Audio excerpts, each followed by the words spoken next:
Sebastian stood on the porch of his time-darkened home, listening to the familiar sounds, the distant barking of dogs, the rustle of leaves, the creak of the gate. His German shepherds, Blaze and Blizzard, had gone for their walk towards the woods, but something was keeping them longer than usual. The old man frowned, his gaze sharp despite his years, sweeping towards the shed where shadows deepened in the twilight. He pulled on an old wood-scented jacket and went to check what was going on. "Blaze, Blizzard," he called, his gruff but warm voice echoing across the yard. "Where are you rascals?" The dogs responded with a low bark but didn't run out to meet him as usual. Sebastian stepped towards the shed. His footsteps crunched on the gravel, and a sudden jolt of anxiety pierced his heart. He saw them. Blaze, black as night, and Blizzard, with white fur as if dusted with snow, standing by old wooden planks. They weren't moving. Their ears were perked, and their eyes intently watched something hidden in the shadows. When Sebastian approached, the dogs growled, but not at him. They were guarding something, preventing him from getting closer. "All right, step aside," he said sternly, clapping his hands. "What do you have there?" Blaze and Blizzard reluctantly retreated. Their gazes were full of silent reproach, as if saying, "See for yourself." Sebastian squinted, peering into the gap between the planks, and froze. There in the shadows huddled a thin black cat with white spots on its face and paws. Its fur was matted with dirt, its eyes cloudy, and its back leg hung unnaturally, like a broken branch. The cat trembled, its breathing weak, almost inaudible, but it looked at Sebastian with desperate pleading. "What the devil?" the old man muttered, his brows furrowing. "Where did you come from?" Blaze barked softly, as if answering for the cat. Blizzard lay down nearby, her muzzle almost touching the trembling bundle. Sebastian looked at the dogs, then at the cat, and something unfamiliar stirred in his chest. He was a strict man, accustomed to order. All his life in the army, then at the factory, he lived by rules where everything was clear and precise. Dogs were understandable. They were helpers, loyal companions. But a stray cat, dirty and injured at that was just trouble. "Why did you bring him here?" he asked, looking at Blaze and Blizzard. "Don't I have enough to worry about?" The dogs looked at him, their eyes dark and serious, as if pleading. "Don't send him away." Sebastian sighed, his hand reaching for the cat, but it hissed weakly, flattening its ears.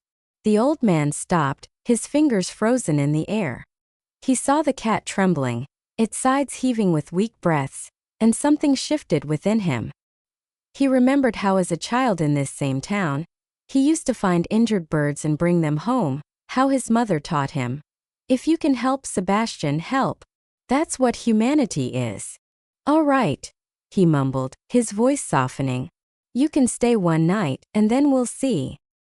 He carefully scooped up the cat, trying not to touch the injured paw. It was light as a feather, its body trembling in Sebastian's large, calloused hands.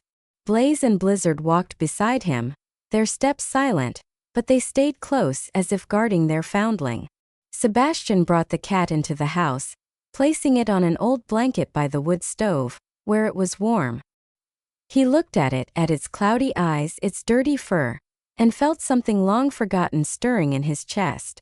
Pity mixed with a timid hope. "Just don't think I'm keeping you," he said, looking at the cat. "Warm up, and then you're on your way." But standing over this small, exhausted creature, he knew he was lying. His heart, accustomed to solitude and strict order, could no longer turn away. Blaze and Blizzard lay on either side of the cat. Their muzzles were calm but attentive. Sebastian looked at them and understood. The dogs hadn't just brought a cat. They had brought something new into his home, something that could change his life. He didn't know what lay ahead, but that evening in the quiet of the old house, he felt a warm spark ignite in his soul. A spark that this cat, these dogs, and their silent reproach had awakened in him. Night settled over the town like a heavy blanket. Only the moon, pale and round, cast a silvery light through the curtains into Sebastian's home. By the wood stove on an old blanket lay the black cat with white spots, whom the old man had named 30. He had become the third resident in his home after Blaze and Blizzard. The cat breathed unevenly, its eyes, cloudy with pain, were half closed, and its broken paw, unnaturally twisted, caused a strange feeling of unease in Sebastian. He sat on a stool watching the animal, his hands, accustomed to hammer and screwdriver, awkwardly fiddling with the edge of his shirt. "Oh, you old fool," he grumbled, shaking his head. "Why do I need another mouth to feed?" But his gaze, stern and strict, softened when 30 weakly stirred, trying to get comfortable. Blaze and Blizzard lay nearby, their muzzles resting on their paws, their eyes watching the cat with almost human care.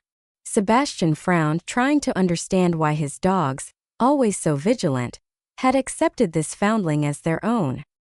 He stood, his steps echoing on the wooden floor, and approached, crouching by the blanket.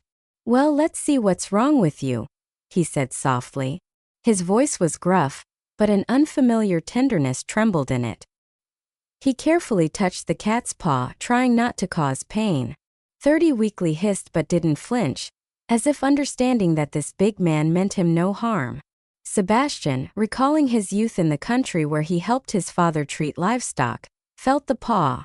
The fracture wasn't complicated but serious. He knew that without care, the cat wouldn't survive, and taking it to the vet in the city meant money, time, and hassle.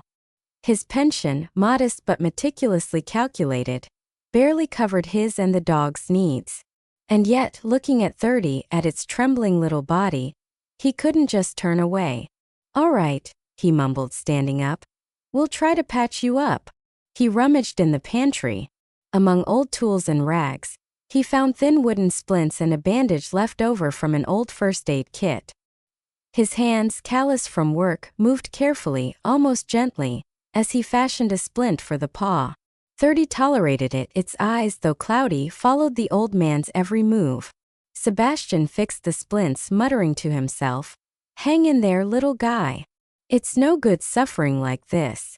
When the splint was ready, he brought a bowl of warm water, wet a cloth, and gently wiped the cat's matted fur. 30 purred faintly, and this sound, quiet and hoarse, cut Sebastian to the heart. He remembered how as a child, after long days in the fields, his mother would stroke his head, saying, "Everything will be all right, Sebastian." Now he himself was a support for someone, and this forgotten warm feeling filled his chest. He took a piece of chicken, left over from lunch, from the refrigerator and finally chopped it into a bowl. 30 sniffed but didn't eat, too weak. Sebastian sighed, realizing the cat needed special care. Soft food, warmth. He knew these were troubles he, an old soldier accustomed to strict order, had neither the time nor the strength for. But looking at the cat, at its trembling little body, he felt he couldn't back down. "One night," he told himself, placing the bowl closer, "and we'll see." But at night, when the house fell silent and Blaze and Blizzard dozed by the wood stove, Sebastian awoke to a faint rustle. 30, struggling on 3 paws, had crawled to his bed. It looked at the old man with its green eyes, now showing less fear and more trust, and grunting climbed onto the blanket. The cat snuggled against Sebastian's hand, its warm little body purring, a faint but living sound that filled the silence. Sebastian froze, afraid to move. His heart, accustomed to solitude, suddenly stirred. He looked at 30, at its small face pressed against his hand, and felt something changing within him. This cat, this uninvited guest brought by the dogs, was not just a burden. It was a living soul that trusted him. And this trust, so fragile and sincere, awakened a long-forgotten feeling in Sebastian: the need to care. He gently stroked the cat. His fingers, rough and large, moved with an unaccustomed tenderness. Blaze and Blizzard lifted their heads, their eyes gleaming in the dark as if approving. Sebastian looked at them and smiled softly. "You too," he whispered. "You've brought me a house full of trouble." But there was no irritation in his voice. He knew this night wasn't just a coincidence. 30 Blaze, Blizzard. They had become his small family, his unexpected gift.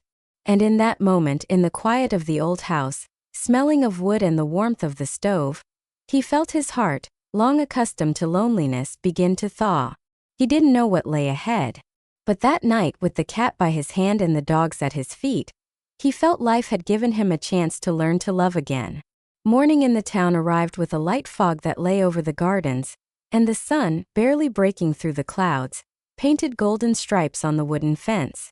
Sebastian, standing by the shed with a hammer in hand, was mending a wobbly plank that his German shepherds, Blaze and Blizzard, had almost broken yesterday when they dragged the cat in. Inside, by the wood stove on an old blanket, slept 30, the black cat with white spots, whose broken paw was neatly fixed with a homemade splint. Sebastian kept glancing towards the house, checking if the cat had woken up, and his heart, accustomed to a strict rhythm of life, now beat a little unevenly with new worry. He was used to order, wake up at 6, feed the dogs, garden lunch. But 30, this small uninvited guest, had thrown his life into disarray. At night, Sebastian would get up to check if the cat was breathing, add water to its bowl, chop food into smaller pieces. He grumbled at himself, but each time he saw 30 trustingly snuggle against his hand, he felt a warmth he couldn't explain. His thoughts were interrupted by the creak of the gate. Agnes, his neighbor from across the road, was walking towards him, her headscarf a bright splash against the gray morning. She was a curious woman, with a sharp tongue but a kind heart, though she hid it behind grumbling. "Sebastian," she began, hands on her hips. "I heard you got a cat. A lame one, I bet. Why do you need that burden? You should have thrown him out before it's too late." Sebastian didn't lift his head, continuing to hammer in a nail. His hands, callous from work, moved confidently, but irritation stirred in his chest. He didn't like people interfering in his affairs, especially once he hadn't fully understood himself yet. "My house, my worries, Agnes," he replied, his voice calm but firm. "The cat isn't bothering anyone." She snorted but didn't back down. Her eyes gleamed with curiosity. "Well, all sorts of riffraff will come along breed," she continued. "I already have 3 cats hanging around my yard, stealing all the cream. And yours is sick. Nothing but trouble." Sebastian remained silent. His hammer struck steadily, but his thoughts were with 30. He remembered how at night the cat, despite the pain, purred, pressed against his hand, and that purr was like a quiet melody warming his soul. He wasn't going to explain to anyone why he hadn't chased the cat away. It was his decision, his little miracle, which he couldn't yet name. The gate creaked again and William, a retired neighbor whose gait betrayed years of working on the railroad, entered the yard. His face, covered in wrinkles, lit up with a smile when he noticed Sebastian. "Heard you took in a cat," he said, coming closer. "Good for you, Sebastian. I once picked up one like that too. Broken paw, barely breathing. And then he lived with us for 12 years. Didn't have a better friend." Sebastian stopped, his hand with the hammer frozen. He looked at William and something new flickered in his eyes. Understanding, almost gratitude. William took a wrapped package from his pocket, unwrapped it, and the smell of fresh cream filled the yard. "Here's for your kitty," he said, handing him a jar. "Let him get better. The cream will give him strength." Sebastian nodded, accepting the gift, and a faint smile touched his lips. He hadn't expected any of his neighbors to support his endeavor. Agnes, standing nearby, frowned but remained silent. Her gaze swept towards the house where 30 slept. "Thanks, William," Sebastian said softly. "I'll try. Maybe it really will help." William waved his hand, his eyes shining with kindness. "Just don't give up," he said. "Ones like yours, they pay for care with love. You'll see." Agnes left, muttering something about cats and troubles, but Sebastian didn't listen. He returned to the house, carrying the jar of cream, his steps lighter than in the morning. 30 lay on the blanket. Its eyes, now a little clearer, followed the old man. Sebastian placed the jar nearby, carefully brought a spoon of the white gruel to the cat's muzzle.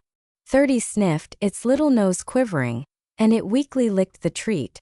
"That's it, little guy," Sebastian said, his voice soft as morning light. "Eat, you need your strength." Blaze and Blizzard, lying by the wood stove, lifted their heads, their ears twitching as if approving. Sebastian looked at them, then at the cat, and felt warmth spread through his chest. He wasn't ready for these troubles, for this disruption of his strict order, but William's words, the kindness of his gesture, and most importantly, the trust in 30's eyes, all filled his heart with something new. It wasn't just caring for an injured animal. It was something more. A chance to feel needed. A chance to open his soul to something alive. As he sat by the wood stove that evening and 30, having eaten some cream, purred on the blanket, Sebastian realized he couldn't chase the cat away.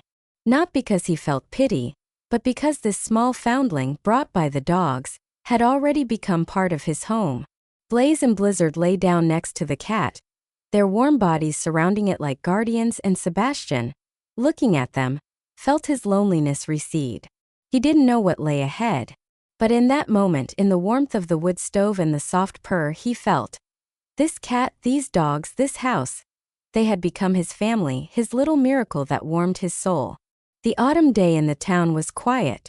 Only the wind chased dry leaves across the yard, and the distant barking of neighboring dogs wove into the rustle of bare branches. Sebastian sat by the wood stove, his large, calloused hands resting on his knees, his gaze fixed on 30, the black cat with white spots, who slept on an old blanket. The cat's paw, neatly fixed with a homemade splint, no longer looked so unnatural, and its breathing had become more even. But it was still weak like a shadow. Blaze and Blizzard, his loyal German shepherds, lay on either side of the cat. Their muzzles were calm, but their eyes followed its every move, as if they felt that 30 was their charge. Sebastian was used to strict order. In the army, at the factory, in life, everything followed a schedule: wake up, work, rest. His home was his fortress where every item had its place. And the dogs, Blaze and Blizzard, were companions who understood him without words. But this cat, this uninvited guest, disrupted everything. Now Sebastian would get up at night to check if 30 was breathing, soak bread in milk to make it easier for the cat to eat, watch the clock to give medicine, a herbal infusion that his neighbor had recommended. His life, so measured and predictable, now revolved around this tiny creature, and it irritated him. What am I, an old maid fussing over a cat? He muttered, getting up to throw more wood into the stove. The flames crackled, casting warm reflections on the walls, and Sebastian felt irritation warring with something else, something deeper. He looked at 30, who stirred weakly in its sleep. Its green eyes half opened, and the cat purred softly, as if thanking him for the warmth. Sebastian frowned.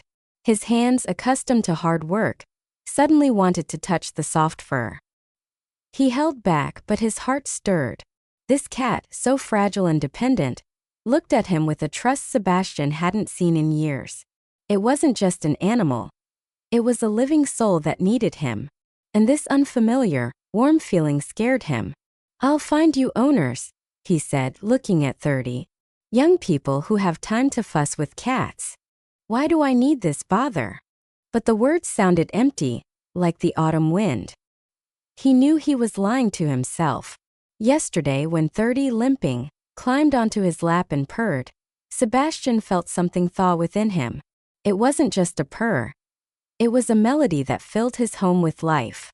He remembered how, as a child, helping his mother care for a sick goat, he felt proud that his hands could save. Now, looking at 30, he felt the same, but with a hint of fear of attachment, fear of opening his heart. Blaze lifted his head. His dark eyes met Sebastian's, and the old man seemed to hear a silent reproach. You wouldn't abandon him. Blizzard, lying nearby, barked softly as if agreeing. Sebastian shook his head, a faint smile touching his lips. You too, he said, addressing the dogs. You've completely signed me up as a babysitter. You dragged in a cat, and now I have to deal with it. He stood to prepare food for 30. He soaked a piece of bread in warm milk, added a drop of cream that William had brought, and placed the bowl next to the cat. 30 sniffed, its nose quivered, and it began to eat slowly but with appetite. Sebastian watched it, and his irritation dissolved, giving way to quiet joy. He saw the cat recovering, its eyes becoming clearer, and this filled his soul with a warmth he hadn't felt in a long time. That evening, sitting in his old armchair, he watched 30 limping settle by the wood stove, while Blaze and Blizzard lay nearby like guardians. The cat purred, its voice weak but alive. And Sebastian felt his heart clench with tenderness. He remembered William's words. "Ones like yours, they pay with love." And in that moment he realized he didn't want to find 30 new owners. This cat, these dogs, this home. They had become his world, his small family that he couldn't betray. He leaned down, gently stroked 30, and the cat, lifting its head, looked at him with its green eyes full of trust. Sebastian smiled, his hand, rough and large, moved with unaccustomed gentleness. "All right, little guy," he said softly. "Looks like you're staying with us, but don't think I'm going to spoil you." Blaze and Blizzard, as if hearing him, simultaneously wagged their tails, and Sebastian laughed.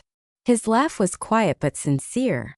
He knew that this cat, this uninvited guest, had brought into his life not only trouble but something more. The opportunity to care, to love, to feel needed. And that evening, in the warmth of the wood stove and the soft purr, he felt his soul, accustomed to loneliness, come alive. 30 wasn't just a cat. He was Sebastian's chance to learn to open his heart again. And Sebastian, without expecting it, was ready for this. Autumn in the town grew stronger, and the morning chill cut to the bone, making smoke from the chimney curl in thick rings above the roof. Sebastian awoke with a heavy feeling, as if something was squeezing his chest. He glanced at the old blanket by the wood stove, where 30, the black cat with white spots, slept, its paw neatly splinted, already beginning to heal. But this morning the cat lay motionless, its sides barely rising, and its eyes, usually bright as young leaves, were half closed and cloudy.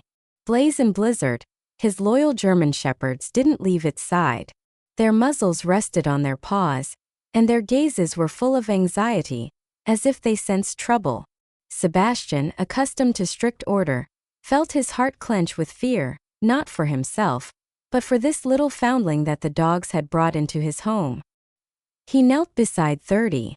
His large hands, accustomed to hard work, trembled as he carefully touched the cat's fur. It was cold, damp, and its breathing was weak, almost inaudible. 30 didn't purr, didn't lift its head as before. And this silence cut Sebastian sharper than a knife. "What's wrong, little guy?" he whispered, his voice hoarse, full of worry. "You were just starting to get better." He remembered how as a child in this same town he had seen his mother care for a sick chicken, how she gave it herbal infusions, warmed it, speaking gentle words. Then as a boy he had laughed, but now looking at 30 he understood. Caring was not weakness but strength. He brought warm water, soaked a piece of bread in milk, added a drop of cream, but the cat merely sniffed weakly and turned away. Its eyes, full of pain, looked at Sebastian, and in them was a plea the old man couldn't ignore. "Don't give up," he said softly, his fingers gently stroking the cat. "We haven't been through everything yet." At night 30 got worse. It stopped eating, lay like a rag, and its breathing became intermittent, like a thread about to break. Sebastian didn't sleep, sitting by the wood stove. His eyes, usually stern, now gleamed with exhaustion and fear.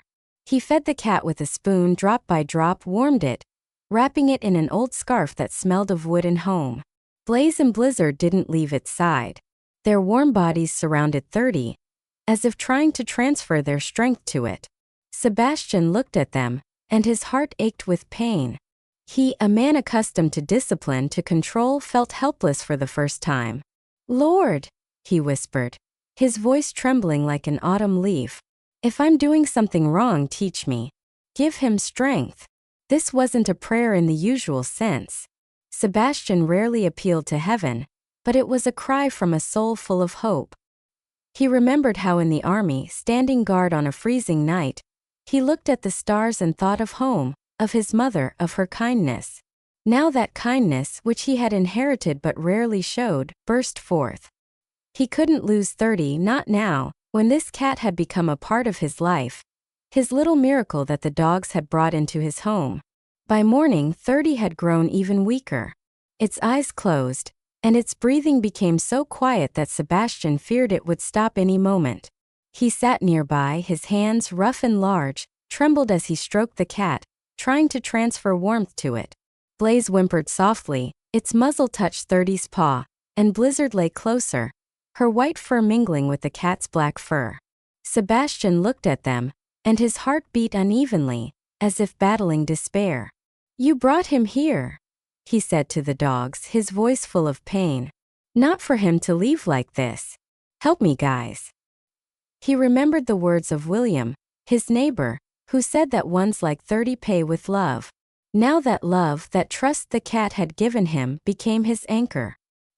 He couldn't let 30 go, not after it had climbed onto his bed, not after its purring had filled the house with life. Sebastian stood up, his steps heavy but determined. He took an old book on herbs which he kept on a shelf, and began turning the pages, searching for anything that might help. He knew he had to fight not only for the cat but for himself, for this warmth that 30 had brought into his life. Blaze and Blizzard, as if sensing his determination, lifted their heads. Their eyes gleamed in the light of the wood stove. They didn't leave 30's side. Their presence was like silent support. Sebastian looked at them, then at the cat, and a faint smile touched his lips. He didn't know what would happen next, but he felt it. They were his small pack, his family, and he wouldn't give up. He leaned over 30 again, his fingers gently touching its fur, and he whispered, "Hold on, little guy, we'll fight some more." In that moment, in the quiet of the house, smelling of wood and hope, Sebastian understood. 30 wasn't just a cat. It was his test, his chance to open the heart he had kept locked for so long. Blaze and Blizzard lying nearby were his allies, and this little foundling his beacon, leading to a new life. And in that cold autumn dawn, amidst fear and pain, he felt a warm spark ignite in his soul. A spark of faith that they would get through this together like a real family. Autumn in the town covered everything with a gray blanket of rain, and the drumming of drops on the tin roof of Sebastian's home sounded like a quiet lullaby. Inside, by the wood stove where the logs smoldered, lay 30, the black cat with white spots, whose breathing was weak, almost imperceptible. Its eyes, once bright as spring foliage, were now cloudy, and its body, curled into a ball, seemed even smaller against the old blanket. Blaze and Blizzard, his loyal German shepherds, didn't leave its side. Their warm muzzles rested nearby, and their anxiety-filled eyes followed the cat's every move. Sebastian sat on a stool. His large hands, accustomed to hard work, helplessly squeezed the edge of his shirt. He had fed 30 with a spoon all night, kept it warm, but the cat wouldn't eat, and the fear that it wouldn't pull through clenched the old man's heart like a cold wind. Sebastian, a man of strict rules, wasn't used to giving up, but now he felt lost. He looked at 30, at its fragile little body, and remembered how it first purred, pressed against his hand. That purr, quiet and alive, had become a melody for him that filled his home with warmth. Now the silence, broken only by the drumming rain, frightened him. He stroked the cat, his fingers moving with careful tenderness, and whispered, "Come on, little guy, hang in there. We haven't seen everything yet." In the morning, as gray light broke through the curtains, the gate creaked and William, the neighbor with kind eyes and the heavy gait of a railroad worker, entered the yard. He noticed that Sebastian hadn't left his house for several days, and his usually calm face was full of worry. Entering, he saw 30 lying by the wood stove, and Blaze and Blizzard guarding it like loyal sentinels. "Sebastian, what's wrong with the cat?" he asked, taking off his wet cap. "Looks like he's not doing well." Sebastian nodded, his voice hoarse from the sleepless night. "He's not eating, William," he said softly. "He's very weak. I'm afraid he won't make it." William sat down nearby. His gaze swept over 30, and he shook his head. "Listen," he said. "When my cat was sick, I cooked him chicken broth. Warm, fatty. It helped. Let's try it." He didn't wait for an answer, but went to the kitchen, where he took a fresh chicken he'd brought with him from his bag. His hands, accustomed to work, deftly butchered the meat. And soon the smell of broth, warm and comforting like a childhood memory, filled the house. Sebastian watched him, and his heart, squeezed by fear, slightly thawed.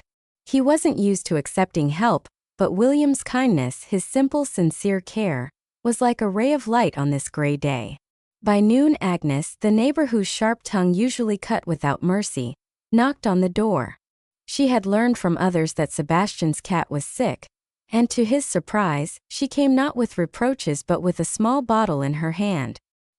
"Here," she said, placing a tincture of motherwort on the table. "My grandmother taught me, 2 drops a day are good for the heart. It will give your cat strength." Sebastian looked at her, his eyebrows raised in surprise.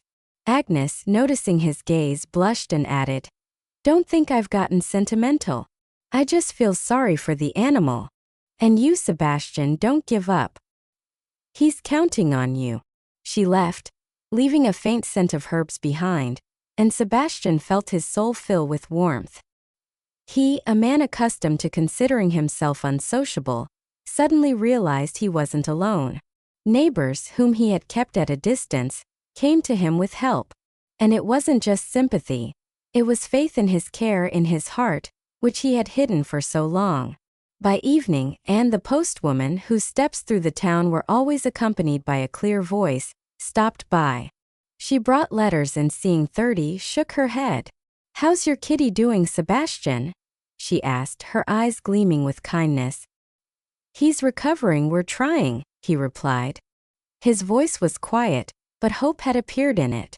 "We're making broth, giving him tincture."